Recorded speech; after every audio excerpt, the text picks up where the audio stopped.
Hello everybody, Mr. Adagame is here and you're watching the Marvelous Magpie YouTube channel. And today we're going to have Sophie's story. Sophie couldn't sleep. A brilliant moonbeam was slanting through a gap in the curtains. It was shining right onto her pillow. The other children in the dormitory had been asleep for hours. Sophie closed her eyes and lay quite still. She tried very hard to doze off. It was no good. The moonbeam was like a silver blade slicing through the room onto her face. The house was absolutely silent. No voices came up from downstairs. There were no footsteps on the floor above either. The window behind the curtain was wide open, but nobody was walking on the pavement outside. No cars went by on the street. Not the tiniest sound could be heard anywhere. Sophie had never known such a silence.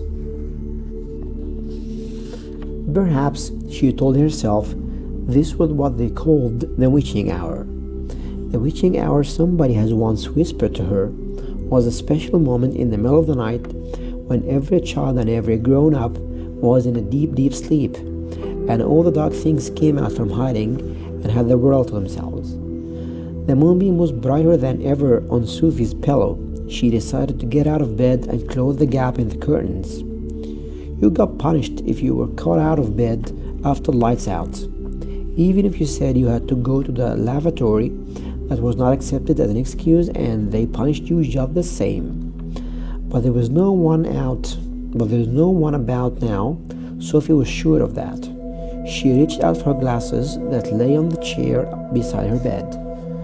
They had steel rims and very thick lenses, and she could hardly see a thing without them. She put them on, then she slipped out of bed and tiptoed over to the window. When she reached the curtains, Sophie hesitated. She longed to duck underneath them and lean out of the window to see what the world looked like now that the witching hour was at hand. She listened again. Everywhere it was deathly still. The longing to look out became so strong she couldn't resist it. Quickly she ducked under the curtains and leaned out of the window. In the silver moonlight, the village street she knew so well seemed completely silent, completely different.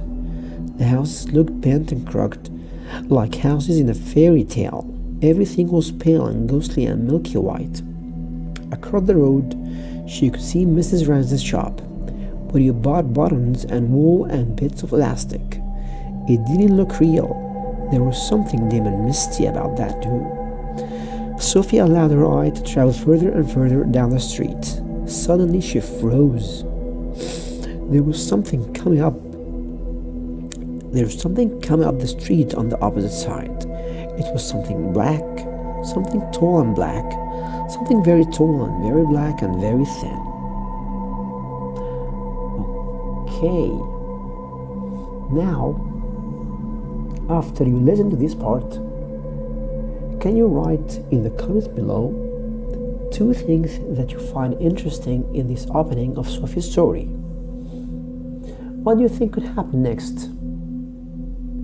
And finally, thanks for watching and see you soon.